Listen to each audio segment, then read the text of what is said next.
Hola, saludos, bienvenidos y bienvenidas a una nueva entrega de Pensamiento Crítico por Utopía Comunicaciones. No se olviden de suscribirse a nuestro canal y compartir para avanzar y crecer juntos en esta aventura periodística. Esperamos sus comentarios, críticas y sugerencias. Hoy dejamos por un momento la coyuntura político-electoral para tratar un tema que igual tiene un sinnúmero de aristas, dudas, sospechas, abundantes preguntas y respuestas pendientes. Y desde luego no es ajeno a la política ni a los vientos electoreros.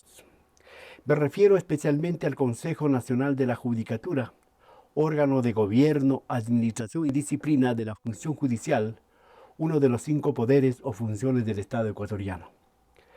El Consejo Nacional de la Judicatura, desde su creación en 1998, ha sido blanco de críticas y en los últimos tiempos estas se han multiplicado, ya sea por manoseos políticos, denuncias de corrupción o por acción u omisión de sus autoridades.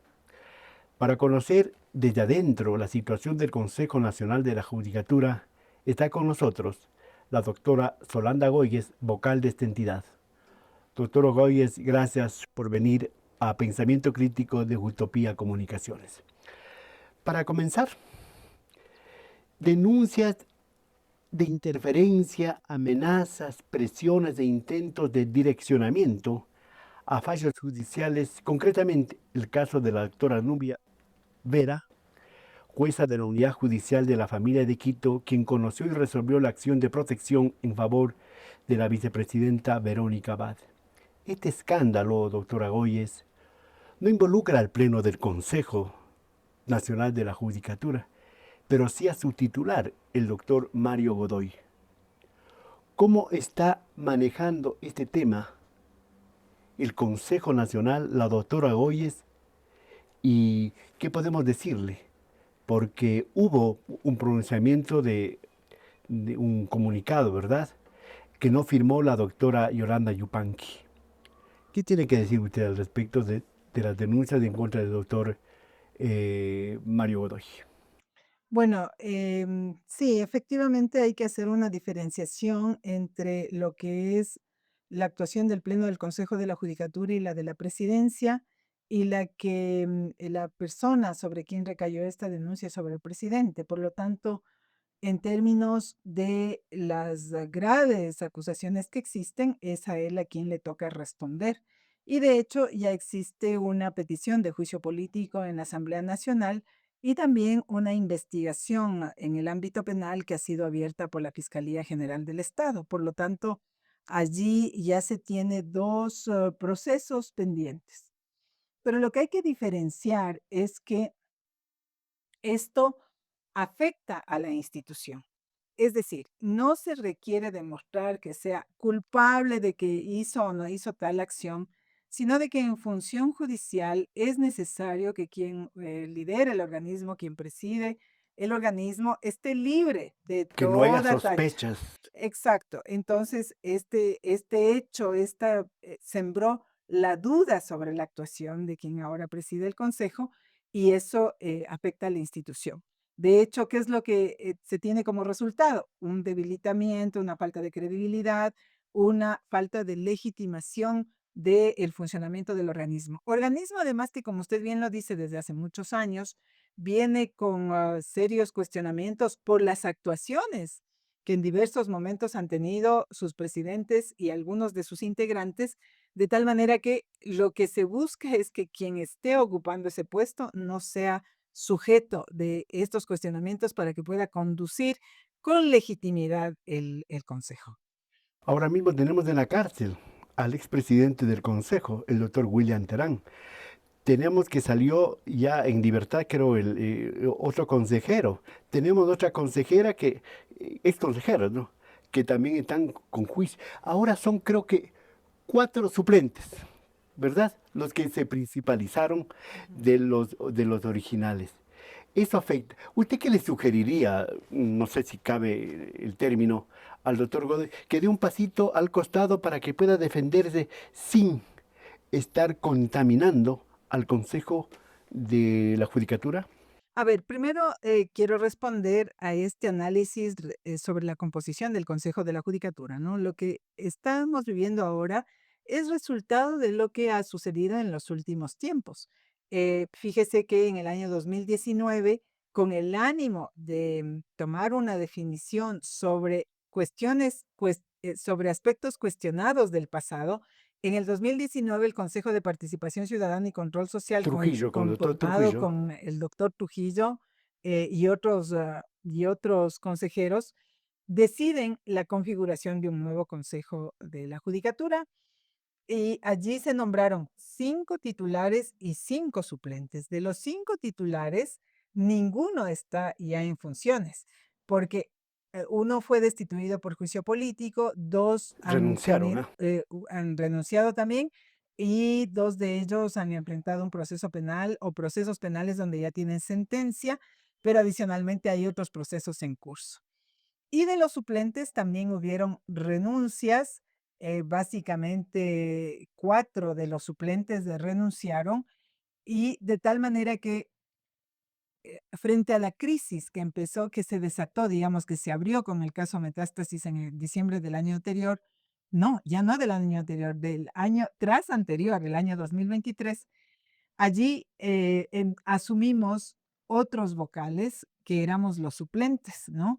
Los suplentes que no habían renunciado. Por lo tanto, el consejo de hoy se configura por por tres suplentes y un titular, porque recuerde usted, esto parece un galimatías que nadie entiende, recuerde usted que Álvaro Román, siendo suplente, fue limitado por la Corte Constitucional en ejercer la función y el periodo de manera completa, dado que él venía de una terna distinta a la de la Corte Nacional. Por lo tanto, dijeron, sí, él es suplente, pero mientras le toque actuar en la presidencia, lo tendrá que hacer de manera temporal hasta que se nombre el titular. Por lo tanto, Mario Godoy sí es presidente y además vocal titular en el Consejo de la Judicatura y es el único que tiene suplente, porque Y, Álvaro y es, Román no ha y es perdido vocal ese, de la Corte Nacional de claro, Justicia. es vocal que viene de la terna de la Corte Nacional de Justicia, así es. Bueno, en todo caso, ¿por qué es una olla de grillos el Consejo Nacional de la Judicatura, Solán? A ver, ha sido una olla de grillos. Yo en esto les pido siempre a la ciudadanía que algo saludable para que nosotros defendamos nuestro sistema democrático es que diferenciemos. No se puede meter a todo el mundo en el mismo saco. Yo siento y tengo convicción y además que he tratado de dar un testimonio de que sí es posible trabajar desde una perspectiva correcta en el Consejo de la Judicatura. Claro que es posible porque el Consejo de la Judicatura, si es que tuviera personas que llegan y actúan con sujeción a la Constitución y con sujeción a la ley, no habría ningún problema. ¿Dónde surgen los problemas? Cuando hay intereses que pretenden separarse El de esas manoseo. premisas, ¿no? Entonces, el problema en el país, no solo del Consejo, es que en las instituciones se busca cómo resolver los problemas al margen de la ley.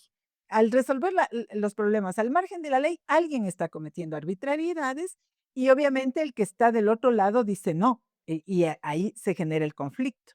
De tal manera que lo que corresponde es puntualizar, y yo siempre pido eso porque, mire, yo soy funcionaria del Consejo de la Judicatura desde el año 2018. Tuve un pequeño periodo que salí, pero me volví a reincorporar y he sido prácticamente 5 años directora de acceso y cerca de un año vocal del Consejo de la Judicatura. Y uno, si quiere trabajar bien por los proyectos, por las propuestas, puede hacerlo. Lo que tenemos que hacer es multiplicar esta visión del trabajo de tal manera que las instituciones se fortalezcan y no vivan estos embates de todo el tiempo de inestabilidad, de disputas internas, de lo que usted le llama olla de grillos, ¿no? Entonces, mucho depende también de los actores que llegan a las instituciones. Y depende, por supuesto, de los organismos que entregan las ternas para el Consejo de Participación Ciudadana. Ahí sí hay unos tejes y manejes. Y también de las llamadas veedurías, que también puede darse lugar a que no sean tan transparentes. En todo caso, doctora, hubo el debate el pasado domingo. Ujú. Se habló algo de justicia. Yo no sé si la pregunta cabía. El asunto de la justicia no compete al Ejecutivo, pues, ¿sí? No compete. La función judicial es una función, es un poder del Estado y no es el presidente de la República, este o el futuro o la futura, quienes tienen que interceder en el asunto, sino tiene que haber políticas respetando la ley y la Constitución para comenzar. ¿Qué piensa usted? Porque un tema muy recurrente fue el asunto del populismo penal, que los niños, los adolescentes sean juzgados, por ejemplo, como cualquier delincuente, sin tomar en cuenta las causas, sin tomar en cuenta el origen de por qué niños y adolescentes caen, por ejemplo, en la trampa de las redes de la corrupción. ¿Qué piensa usted? Si es que esa es la causa, esa es la forma de solucionar los problemas de inseguridad del país, metiendo a la cárcel a los niños y que les juzguen como cualquiera. A ver, voy a responder en partes, ¿no? Lo primero, la función judicial tiene un principio fundamental que rige para todas las funciones, pero para la función judicial resulta ser reforzado, que es el de independencia judicial. ¿Por qué? Porque lo que hay que garantizar es que los jueces juzguen los casos que les llegan a su conocimiento en función de los hechos y en función del derecho, sin interferencia, porque el momento que se hace interferencias se pierde la credibilidad, que es un capital que tiene que conservar con mucho cuidado un juez o una jueza. Entonces, el tema de la independencia es fundamental, pero también en los temas, y voy a abordar el asunto que usted pone sobre la mesa, que es seguridad, no se puede no coordinar. Es necesario coordinar. Es imposible que en el Estado podamos avanzar en las decisiones políticas sin que no hay unos niveles de coordinación entre todos. ¿Quiénes son, por ejemplo, los actores principales en materia de seguridad? El Ejecutivo, porque tiene a su cargo la policía y porque tiene a su cargo el SNAI, que es el sistema de rehabilitación social. La justicia tiene una responsabilidad, porque la justicia tiene que garantizar que no existe impunidad, dado que si juzga correctamente a quien tiene que hacerlo, manda un mensaje a la sociedad de que no va a tolerar el abuso, el incumplimiento normativo, el cometimiento de delitos. Entonces, es necesario que se articulen los unos y los otros. Pero adicionalmente hay otros elementos, ¿no? Por ejemplo, podemos nosotros allí plantearnos que el legislativo también tiene un rol, porque el legislativo tiene que hacer reformas normativas. En eso es donde se centraron los candidatos en el debate presidencial. Pero yo diría, ¿dónde está el resto de aristas, no? En el Ecuador vivimos cambiando la normativa. Es impresionante. Al trabajar en el Consejo de la Judicatura, usted puede darse cuenta cómo se cambia desde una visión ligera, porque cambiar las normas, aunque no es fácil, es lo más sencillo dentro de lo que implica hacer el resto de políticas, ¿no? Entonces, ¿qué es lo que dicen? Cambiemos y que el régimen incluya a los adolescentes, tratarlos como adultos y que endurezcamos las penas. Esa es una parte muy discutible, por cierto, pero nadie habla de cómo construir la política pública de la prevención, la política pública de la relación con el sistema de justicia, porque si todo el mundo tiene ahora que llegar a, digamos, o mucha gente que no tiene oportunidades, tiene la opción de, por sobrevivencia, de ingresar o de estar relacionado por contextos con la gente que está en la delincuencia organizada, hay que preguntarse también por qué sucede. Sucede porque no tienen otras oportunidades. ¿A quién le corresponde resolver esos problemas? Al Ejecutivo. ¿Qué le corresponde al Judicial? Actuar correctamente respecto de la sanción de quienes han incurrido en delitos. Entonces, es necesaria esa coordinación y yo creo que para cualquier propuesta no se resuelve cambiando la ley. Hay que pensar en cada una de las aristas que tenemos que atender a efectos de que la política sea integral. Coordinar, porque entendemos que es transversal la cosa. Otro asunto es manosear, Ya. meter las manos, sí, politizarlo. Pero se dice que aquí no es falta de leyes, falta de ejecución, de aplicación de muchas leyes. Entonces tenemos tantas leyes, comenzando con la Constitución, creemos que cambiamos de Constitución, están arreglados los problemas. Nos damos la vuelta y decimos, no, hay que llamar a otra Asamblea Constituyente. El Consejo Nacional de la Cultura tiene funciones específicas como el asunto de administración, ¿verdad? El asunto de control disciplinario. Así es. Todo eso. ¿Cómo está ahora mismo? Porque desde cuando usted llegó al Consejo, cuando se principalizó, se hablaba, le escuchaba a usted, boletines que me han llegado, material que me ha llegado, de que se está haciendo esa depuración, esa corrección, esa eliminación, en términos coloquiales, de las manzanas podridas. ¿Cómo está ese proceso? Mire, yo creo que ese es uno de los resultados que se ha logrado impulsar ahora en el Consejo de la Judicatura, el ámbito de control disciplinario. ¿Qué implica esto? Cuando un operador de justicia actúa indebidamente e incurre en una falta disciplinaria, en un error judicial, el Consejo de la Judicatura, bajo ciertas reglas, tiene la posibilidad de revisar, analizar ese caso e incluso sancionar.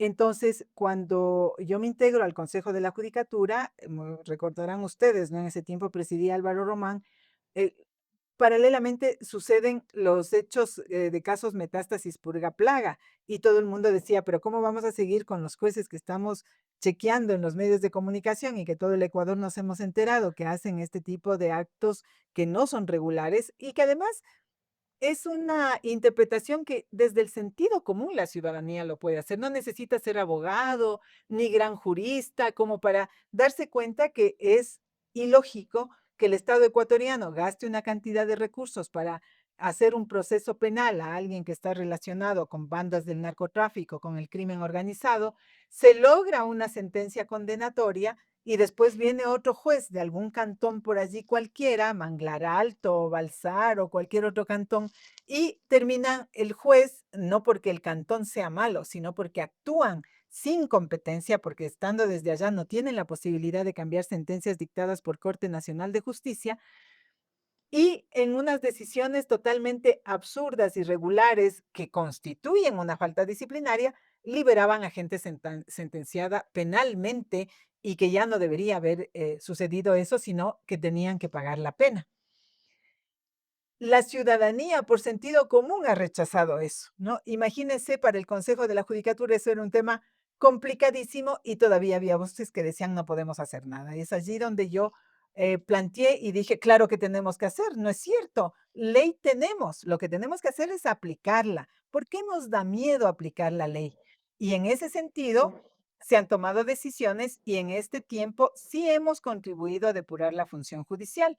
Hay 108 funcionarios destituidos, 52 de ellos son jueces, de esos 52, 18 son de los casos purga, plaga y metástasis, los otros son jueces destituidos que en otras causas se han excedido, han actuado en error inexcusable, ha habido casos de corrupción y entonces el Consejo de la Judicatura sí actuó.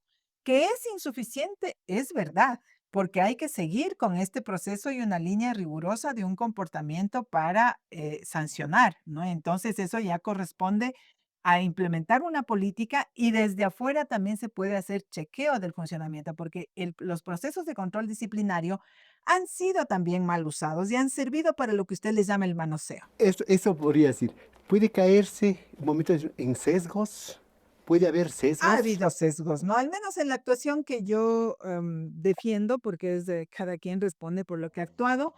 Yo quiero decir que he hecho una actividad responsable, sin mirar de quién se trate, sin miedo, con mano firme, pero también con un sentido de proporcionalidad, porque hay que sancionar en sentido proporcional a efectos de que usted no le ponga una sanción mayor a quien no la merece.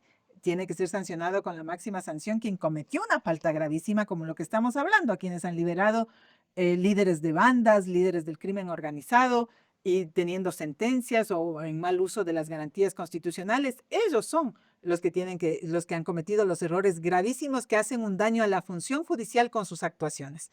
Entonces la sanción tiene que ser en proporción a aquello.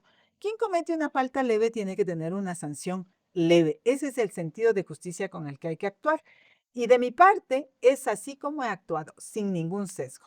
Pero desde luego, En el pasado se ve, y ojalá en el futuro no suceda, porque esto es un tema muy sensible, se ve que no actuaban conforme a lo que la Constitución y la ley dispone. Voy a poner un ejemplo. Juez Curipayo, juez Lindao, más de 60 procesos disciplinarios y nunca tuvieron una sanción. Entonces, resulta que hubo un escándalo nacional y tuvimos que estar nosotros en el Consejo de la Judicatura para sancionarles, porque nadie se atrevía a sancionarlos. Claro, tuvo que hacerse un escándalo mediático para eso. Exacto. Pero, bueno, el Consejo también tiene que proteger a los jueces, a los magistrados. Y ahora en nuestro país como que los jueces, los fiscales no están tan protegidos. Han habido varios asesinatos de ellos. Hay una pregunta. El Consejo se ha pronunciado respecto a las amenazas que hizo el ministro de Defensa en torno a la jueza Lor, que se llama, que acogió el habeas corpus por los 4 niños de las Malvinas.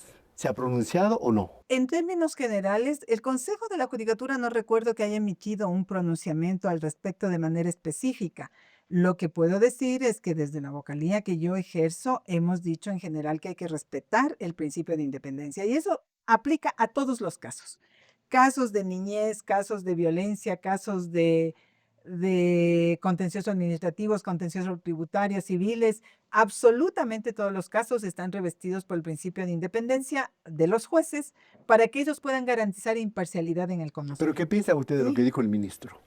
Mire, a mí me parece que ningún ministro tiene que hacer pronunciamientos en ese sentido, porque la percepción ciudadana inmediatamente es, hay una interferencia, ¿no? Entonces, ¿pero qué sí debe hacer un Porque ministro? él dijo que va a ir hasta las Ya, últimas ¿qué sí consecuencias, puede dijo. hacer un ministro? O sea, deberíamos ver cuál es creo que en términos públicos eso le afecta, porque hay una sensibilidad frente al manejo del sistema Puede judicial, y es denunciar. correcto, pero sí puede poner una denuncia si considera que ahí hay actuaciones ¿Ha equivocadas. puesto? Desconozco, tendría que consultarlo. Podría poner una denuncia y cuando se trata de criterio jurisdiccional, lo que corresponde es elevar a una corte superior al juez que emitió el dictamen y ellos tienen que hacer un análisis.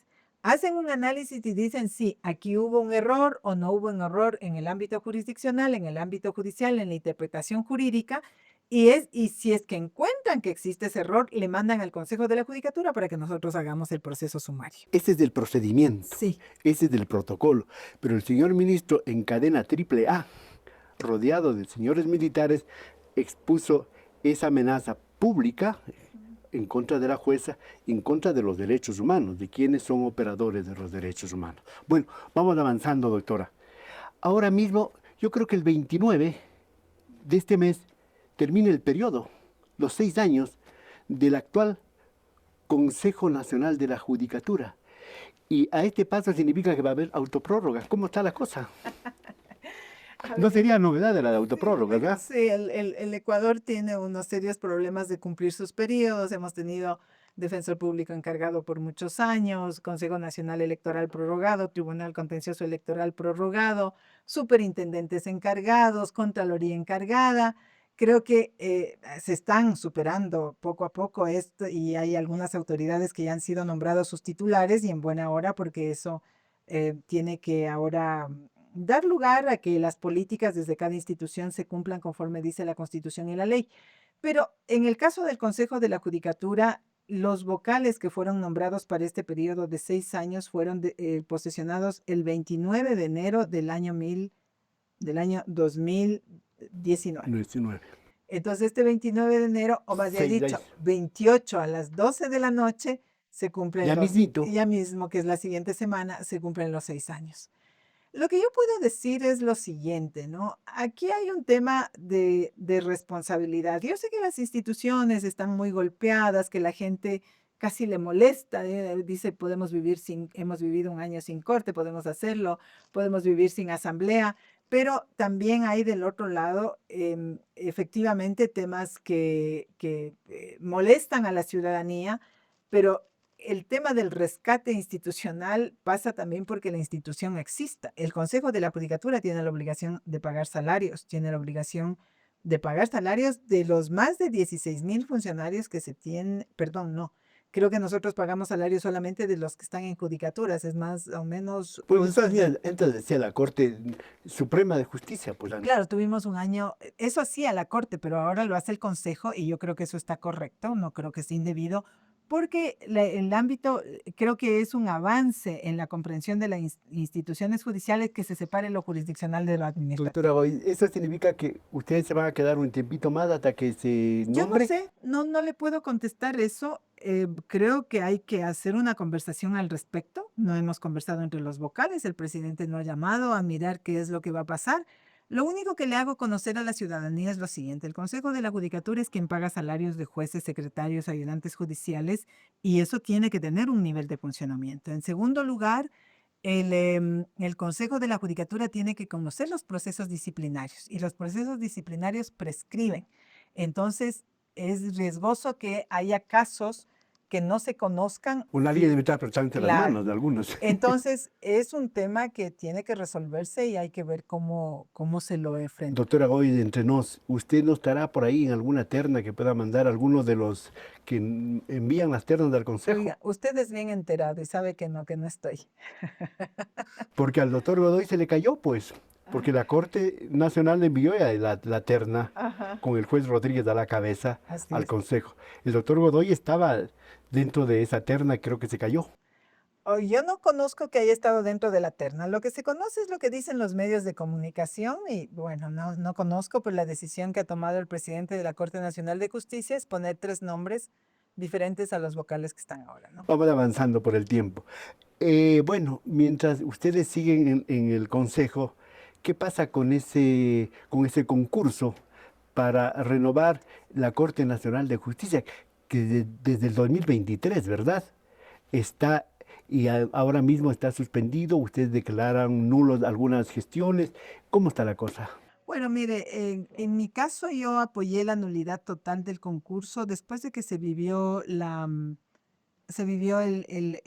problema de métricas web que afectó duramente a la credibilidad del concurso y luego también de que se vivió una serie de cuestionamientos a funcionarios que estaban laborando en el Consejo de la Judicatura. Incluso recuerde usted que pasamos como 3 allanamientos que atacaban a ciertas personas dentro del Consejo y eso le fue restando credibilidad al concurso. Luego también hubo un cuestionamiento sobre el trabajo de los expertos y cuando estábamos a punto de retomar para volver a conocer el concurso, volvió a plantearse problemas dentro del mismo y por lo tanto se decidió en el camino mis razones por la falta de credibilidad en la que incurrió y cayó el concurso, porque uno tiene que garantizar cuando va a seleccionar jueces y juezas de Corte Nacional de Justicia que gocen de legitimidad. Usted recordará que en esos tiempos difíciles, quien salía a defender el concurso era yo, y yo me sostengo.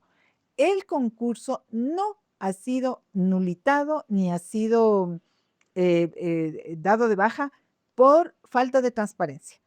El concurso que nosotros convocamos no era un concurso en donde había debilidades de honestidad sobre el manejo del mismo, pero sí había errores de negligencia que pudieron haber sido corregidos y lamentablemente por la estructura y el funcionamiento interno del Consejo de la Judicatura y por la falta de decisión de quien conducía en ese momento Álvaro Román, a quien yo varias veces le hice observaciones y le dije, tenemos que conducir el concurso por otra ruta, pero nunca actuó en consonancia con aquello. Por lo tanto, lamentablemente, después perdió credibilidad. El origen de una autoridad, y mucho más si se trata de un juez, tiene que gozar de credibilidad, de legitimidad, de confianza. Y es por esa razón que yo había apoyado la nulidad total, porque creo que además hay que establecer nuevas reglas en donde se garantice revisión de probidad, revisión desde otras perspectivas, un trabajo mucho más amplio, que no se encierre en el Consejo de la Judicatura, sino que se trabaje con mayor cercanía con la academia a efectos de hacer un concurso que valga la pena, ¿no? Unas credenciales limpias se requiere para Así ser es, juez. así Mientras es. eso pasa, o sea, el concurso está ahí parado, ¿y qué se espera? Mientras tanto, la Corte Nacional de Justicia sigue con jueces temporales. Así es. A ver, ¿qué es lo que se espera? Que al menos nosotros dejemos emitiendo el reglamento, porque se dio 90 días para elaborar un Está reglamento y transcurriendo eso. están transcurriendo los 90 días. Yo estoy ¿Cuánto presentando, falta? em, creo que la nulidad del concurso se hizo en noviembre, estamos dentro del tiempo, ¿no? Y lo que yo creo es que ahora hay que revisar el contenido del reglamento. Creo que eso hay que abrirlo al debate. Está abierto una propuesta. Yo desde que me incorporé dije algunos lineamientos que se tenían que cumplir. Ahora lo estamos enviando nuevamente formalmente. Están haciendo las áreas del Consejo de la Judicatura también una propuesta. Hay que contrastar, chequear, debatir aquello y al menos dejar haciendo las normas. Y cuando venga un nuevo consejo, seguramente chequearé esas normas, a lo mejor hace ajustes, pero ya tiene un avance que le permita tener una base de cómo debería hacerse un nuevo concurso. Y sobre todo, ojalá acojan y asuman las lecciones que en este caminar Ojalá, se ha ido dando. Vamos ojalá. terminando, doctor. Hay un tema que usted últimamente lo ha estado hablando de las judicaturas especializadas, Así que es es. producto de una de las preguntas de la pasada consulta popular de abril del año pasado. Cuéntenos cómo está eso.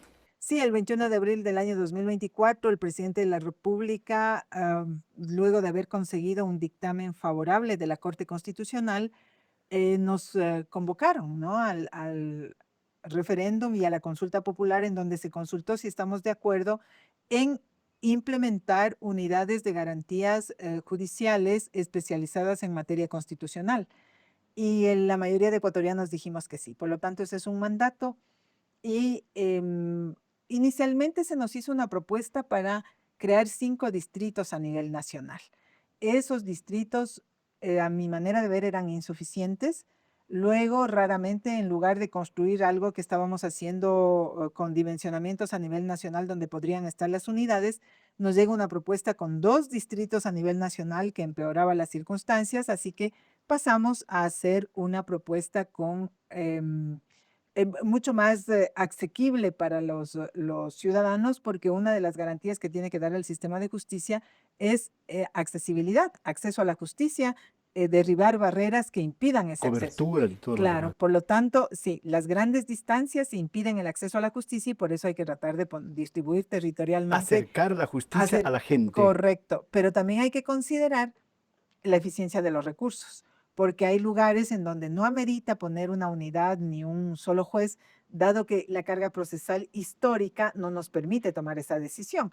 Usted no puede poner un juez, un secretario, un ayudante judicial, una infraestructura de una unidad en un sitio donde se analizan 10 causas. Entonces, si el histórico nos dice eso, nosotros tenemos que decir no. Esa es la capacidad que tiene el Consejo de la Judicatura. Por lo tanto, hice yo esta propuesta, se ha alimentado con observaciones de los vocales y ahora estamos construyendo un acuerdo, un intermedio, en donde no sean ni 5 distritos ni 24, sino un punto intermedio. Y este punto intermedio lo que busca es que haya cercanía, pero también que haya suficiente carga procesal que amerite poner un juez. Por lo tanto, estamos planteando en este momento que existan 14 distritos a nivel nacional. En las grandes provincias, como por ejemplo Pichincha, Guayas, atenderían sus asuntos en la provincia, Manabí, Los Ríos, El Oro. Pero en provincias más pequeñas, como Imbabura, Carchi, la propuesta es unificar para tener un distrito por las 2 provincias. O Azuay y Cañar, por la cercanía, es perfectamente posible tener un distrito por las 2 provincias, o Zamora y Loja. Entonces, estamos caminando en esa propuesta e impulsando que se apruebe con el objeto de avanzar también en la implementación de las unidades de garantías Que constitucionales. se hagan operativas y funcionales, pues, ¿no? Correcto, Que así sirva. es. Bueno, vamos terminando, doctora. La independencia, la autonomía, la probidad, la oportunidad, el debido proceso y otros principios y valores para la justicia ecuatoriana ahora mismo están en debate. Ujú. O siempre han estado en debate, pero no se ha llegado a una solución. ¿Es un imposible, una utopía o una derrota?